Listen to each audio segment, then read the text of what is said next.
అది అంటే మొదటి ప్రార్థన ప్రారంభించిన దగ్గర నుంచి ఆఖరి దాకా ఉండేలాగా మనం మరి సమయాన్ని కల్పించుకోవాలి.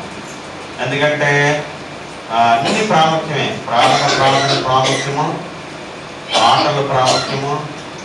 మరి వేళ మంచి పాటలు విన్నాం. ఆంధ్ర క్రైస్తవ కీర్తనలో నుంచి ఒక మంచి రాగంతో కూడినటువంటి చక్కటి పాట విన్నాం. దేవుని బిడ్డలారా, మరి నాటి పాటలు కూడా చాలా ప్రాముఖ్యం, వాక్యం చాలా ప్రాముఖ్యం, కానుకలు చాలా ప్రాముఖ్యం, సాక్ష్యాలు చెప్పడం చాలా ప్రాముఖ్యం. ప్రతి కార్యంలోనూ మనం అందరం కూడా పాలు పొందినట్లయితే మనకి ఎంతో దీవెన, ఆశీర్వాదం దేవుడు అనుగ్రహిస్తారు. దేవుడికి స్తోత్రం. కీర్తన గ్రంథంలో మనము దావీదు రాసినటువంటి కీర్తన 20వ కీర్తన చదువుకుంటున్నాము. ఒక్కొక్క వచనం చదవండి. కీర్తన గ్రంథం 20వ కీర్తన 1వ వచనం చదువుతున్నాం. ఆపత్కాలమందు యెహోవా నీకు ఉత్తరమిచ్చును గాక. యాకోబు దేవుని నామము నిన్ను ఉద్ధరించును గాక. ఈ